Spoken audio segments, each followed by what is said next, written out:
market your company through you and your leader. The fundamental reason why is the data says on LinkedIn that nobody follows company pages on LinkedIn. And I can't demonstrate that better than with this shot. So remember I told you there are 610 million people on LinkedIn who presumably have some kind of affiliation with LinkedIn. Well, only 4 million of them bother following LinkedIn on LinkedIn. So if LinkedIn can't get people to follow LinkedIn on LinkedIn, you and I have got no chance with our companies.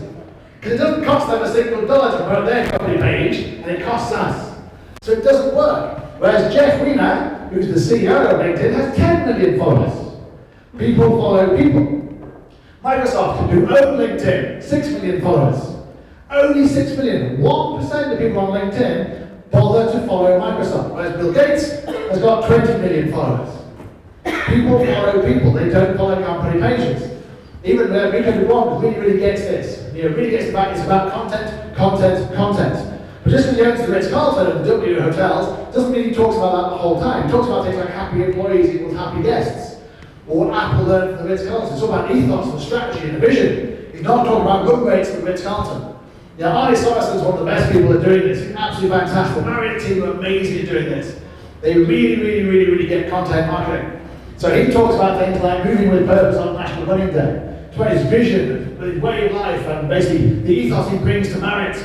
Or things like this, for example, your Labor Day reflections, his massive story, making a political point about the fact that the best customer service people in America were not born in America, because he's a Democrat rather than he's basically anti-Trump, which is quite brave to be for a CEO of a big American hotel group. But he tells her story, and it's brilliant because he defends her and says what it's about. More importantly, he's getting the traction. So 2,000 people liking, 98 people commenting, absolutely brilliant, compared to the Marriott page itself. So even though the Marriott page itself has twice as many followers, look at their engagement levels. Their engagement levels are 7 times less than Arnie's page, even though he has half the followers. Because people don't follow company pages, people want to follow Arnie. They want to hear what Arnie said, they want to hear what you said. That's why you have to market your company through you, not your company page. That's why LinkedIn advertising on company pages is a waste of money. So Richard Branson's the best example of this, got 18 million followers, and he does a brilliant job of marketing all his brands through his blogging and his content on his LinkedIn page. And he has to because Virgin Atlantic, the top Virgin company, only has 120,000 people following. That's less than 0.5% of people who follow Richard Branson follow Virgin Atlantic. But he markets all the Virgin brands through his page on LinkedIn. Very clever way of doing it. And he gets engagement compared to the Virgin page, for example. He gets phenomenal engagement. Because ultimately, it's not what you know, it's who you know. It is the Godfather. Because LinkedIn's all about asking people for favours, and someday you may return that favour, and someday you may not return that favour. It doesn't have to be your daughter's wedding. Okay, 3 people got that joke. That's really a generational joke. Okay, well, the millennials going, what's the Godfather, Chris? Anyway, Kevin Bacon, also probably a not millennial joke at all. I can see my team going, why is he showing all these things from the 70s and 80s? That's the Kevin Bacon used to be the most connected person in the whole Hollywood. Used to be a connected every single person before the internet came along. And then LinkedIn came along and said, actually, no, it's not 6 degrees of separation, it's 3. So I could reach, for example, I've got 10,000 followers in LinkedIn, in Singapore alone. That's only important because it allows me to reach 300,000 second connections, which allows me to reach 1.4 million third connections, which means I can basically reach 1.7 million of the 2.3 million people in Singapore using my first connections. So I'm using the data. Now that's good because it means I can actually use it for lead generation, but I also repeat the trick, for example, in Hong Kong, 1.4 million, 1.9 million in Sydney, 1.7 million in Shanghai, and in the whole of Asia Pacific, with my first connections, I can reach 150 million people. And that's the power of LinkedIn if you have the right amount of first connections, the right good connections. A good example as well, as I mentioned, that Zurich's our second biggest market. Look at the data. I can reach these 700,000 followers, connections in Zurich, but look how many connections I've got, 500. So 500 connections lead me to having nearly 1 million connections in Zurich. So I can build a business in Zurich based on 500 connections. That's the power of LinkedIn if you get your personal branding and your content marketing right. Even in London, where I haven't been for many years, I can reach 3.2 million, including the very annoying little link. I've only connected to him for his connections, because he's also got 30,000 connections, not for his content. He's a classic case where I've actually hidden his feed, so I don't actually see any of his annoying content, which is basically the same every single day. You'll know, you see his content, you know what I mean. But he's useful because he's got 30,000 connections. But in Europe, I can reach 125 million people using my connections in Europe. So it works in terms of the data, because ultimately people do buy people. And that's absolutely key. Nothing demonstrates that more than Elon Musk. You know, you and I would never get away with half the stuff that he gets away with because of his personal branding.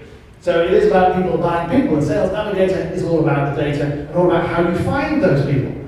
So we look at something like a search on Sales Navigator. This is about 2,000 people of owners in companies, about 1 to 10. Now that gives you one set of stats. The second bit of data is more important. You can then see how many people actually post on LinkedIn in the last 30 days.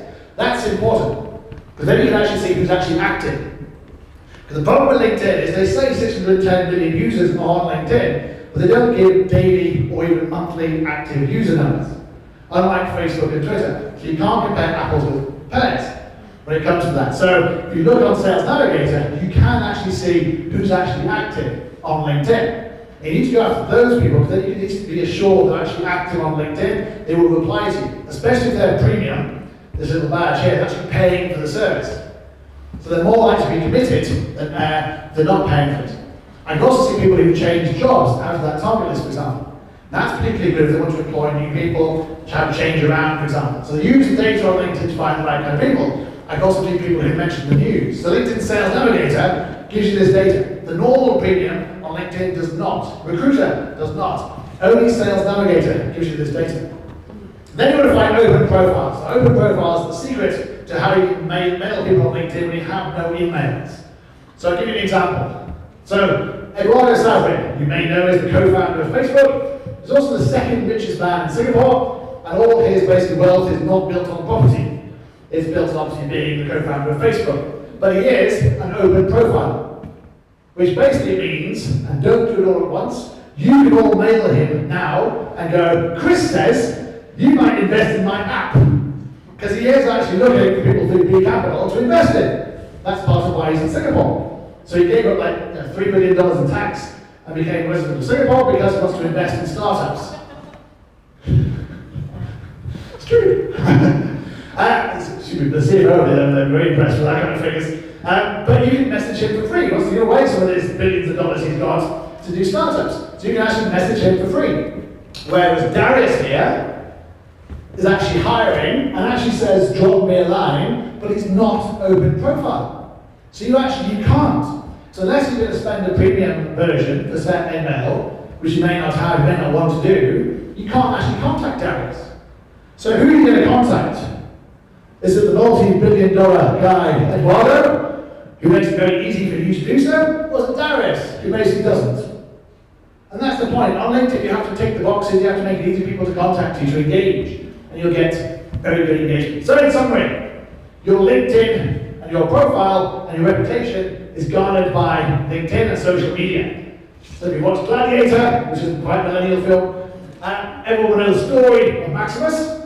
He basically came back to Rome and was trying to be killed by the evil emperor, who realized he couldn't just kill him, he had to kill his reputation as well. And he failed, and basically his reputation lived on. His reputation does live on through things like Google and LinkedIn. And I know this was a painful experience myself. This has been on the left-hand side. Many years ago, I wrote a blog about taxi drivers.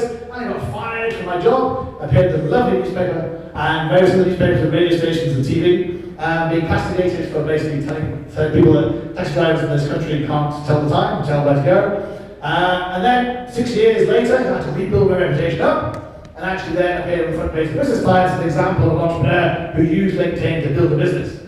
And it is literally, you tell stories, you build a reputation through things like online, and that's how we have nearly 980 LinkedIn recommendations, through sheer hard work and delivering for our clients time and time again. And it is time that stops you from being able to doing this. It takes a lot of time, as you can see from this presentation, to do everything.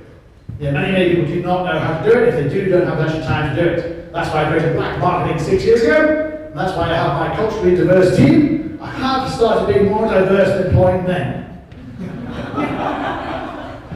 The team insisted I started employing men, so I had to go, okay, I'll start employing men if you insist. But we are, thanks to Nick. Nick's negotiated with me and said any single member at EGN can have 33% off any of our services, exclusively to Nick. So do contact me afterwards, or contact one of the team, the marketing team here, to basically get some, find out more information, and you can talk to us about how you can get your massive discount that Nick basically bargained out of me and beat out of me to give to you, because he's such a great host. So if you did like this talk, I was going to ask you to recommend me. So thank you very much for listening.